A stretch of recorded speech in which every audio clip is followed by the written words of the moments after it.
mon lien avec Dieu, mon lien avec le Christ, avec Marie, avec Sainte Thérèse de Lisieux, mon lien avec toutes les églises et toutes les religions. Même si je suis effectivement chrétienne et que je suis née dans ce pays et que j'ai été élevée dans cette confession-là, je reconnais du plus profond de mon âme à toutes les religions, à tous les êtres. Je reconnais la lumière de Dieu à l'intérieur de toutes ces émanations que nous sommes et de tous ces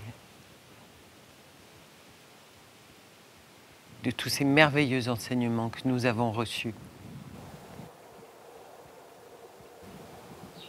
Maintenant, c'est aussi notre responsabilité, à nous en tant qu'êtres humains, de ne pas interpréter ce qui a été donné comme étant les messages d'amour du Christ. Ce que je peux dire aujourd'hui est que ni Dieu Tout-Puissant, ni le Christ, ni Marie, et dans cet exemple, Sainte Thérèse de Lisieux, dans sa confiance absolue, sans limite et sans aucune borne, sans aucune crainte, un exemple de vie au-delà de ce qu'on peut supposer. Toutes ces forces qui sont près de nous, autour de nous et en nous, n'ont jamais abandonné l'être humain. C'est l'être humain qui s'est abandonné à ses propres distorsions. La croyance de la douleur, la croyance de la nécessité de la douleur, la croyance que si Dieu existait, il n'y aurait pas de guerre, la croyance que lorsqu'on perd un être cher, on va en vouloir à Dieu parce que ce serait lui qui nous l'aurait repris. J'ai perdu des êtres chers. J'ai souffert aussi. Et je sais que Dieu n'est pour rien. Parce que ce que j'ai constaté et ce que je dois reconnaître, simplement par sincérité, par honnêteté, c'est qu'en réalité, il a toujours été là.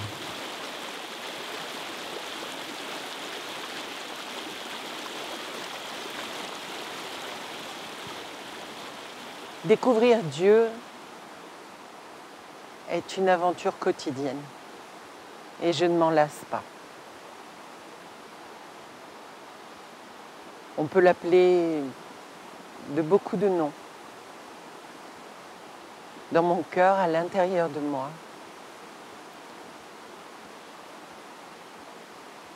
il s'appelle Dieu. Mais il pourrait très bien s'appeler Allah, Bouddha, peu importe. Il est l'émanation d'amour de la vie.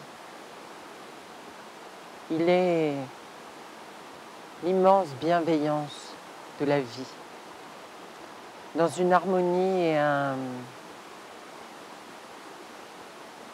rythme d'une fluidité et d'une sagesse infinie. Et c'est tout mon processus intérieur. Et donc, puisqu'il n'y a pas de différence entre l'intérieur et l'extérieur, également la découverte de tous les miracles dont l'être humain est capable. La formidable capacité d'auto-guérison du corps.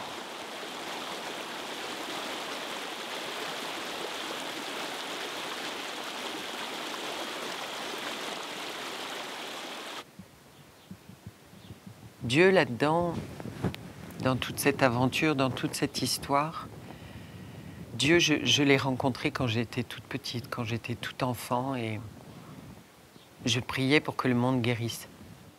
je garde des souvenirs merveilleux de toutes ces prières d'enfants. Puis ensuite, je me suis éloignée de la religion, en tout cas de ma religion d'origine, qui est la religion chrétienne, pour m'intéresser à toutes les autres religions, toutes les autres formes de religion.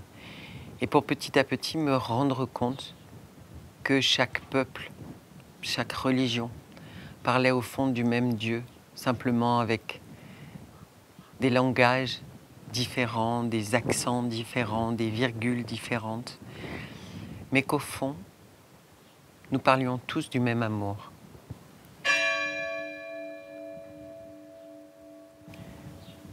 Seulement, j'avais un problème. Et ce problème, c'était l'idée d'un Dieu qui jugeait et qui pouvait punir. D'un Dieu dont la foudre pouvait détruire un monde. D'un Dieu qui était tout-puissant. Et pas forcément au sens positif du terme. En tout cas, c'était comme ça qu'on me l'avait appris. Parce qu'il y avait le paradis et l'enfer. Et j'étais très fâchée contre ça. Et c'est la raison pour laquelle je m'étais vraiment éloignée de cette religion chrétienne. Et puis, il y a 9 ans, au travers de cette expérience avec Jean-Paul II, j'ai vécu des événements que je ne pouvais pas maîtriser. Le chagrin du décès de ce pape me dépassait totalement. Je ne pouvais que prier. J'ai beaucoup de chance d'avoir la foi, je le sais. Mais ce que j'ai vraiment besoin de partager avec vous, c'est de vous dire que tous les espoirs sont permis, même dans le pire des désespoirs, dans la plus terrible douleur. Et nous n'en manquons pas dans ce monde. Tout peut arriver de magnifique et de juste et de juste. Il suffit simplement de se pardonner et d'accepter de prendre ce petit enfant que nous sommes et de lui permettre de parler à Dieu, de laisser ce petit enfant demander à Dieu.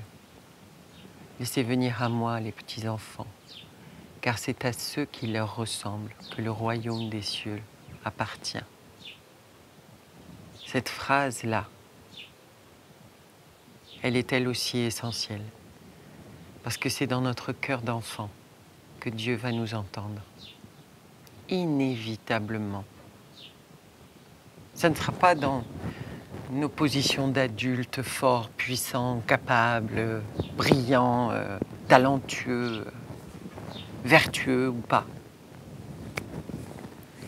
C'est pas là, parce que là, à cet endroit-là de nous, on est dans notre pouvoir personnel et c'est bien aussi d'être dans son pouvoir personnel, normal. Mais moi, quand je m'adresse à Dieu aujourd'hui, c'est comme une petite fille, une toute petite fille, qui ne sait pas pourquoi, qui ne sait pas comment, et qui va simplement demander à son papa de venir la prendre dans ses bras et la consoler, ou la protéger, ou la sauvegarder. Amen.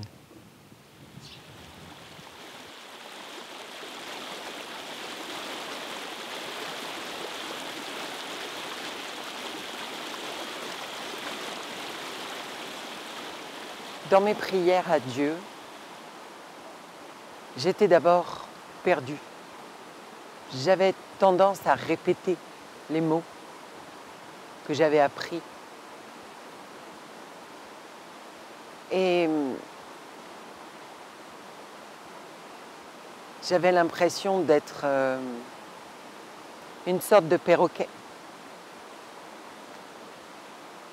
Parce que ces prières que j'avais apprises, elles ne résonnaient pas, à mon sens, suffisamment en moi. Et au fur et à mesure de ce chemin de prière, il m'a appris que la prière est la demande,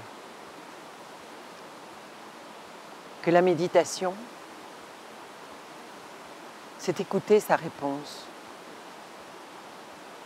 et que l'étude, c'est enrichir le lien avec lui, enrichir la compréhension que je pouvais recevoir de lui.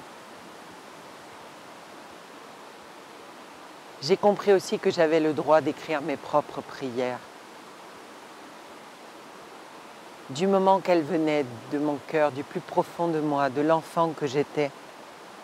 De toute façon, quels que soient les mots, il les entendrait.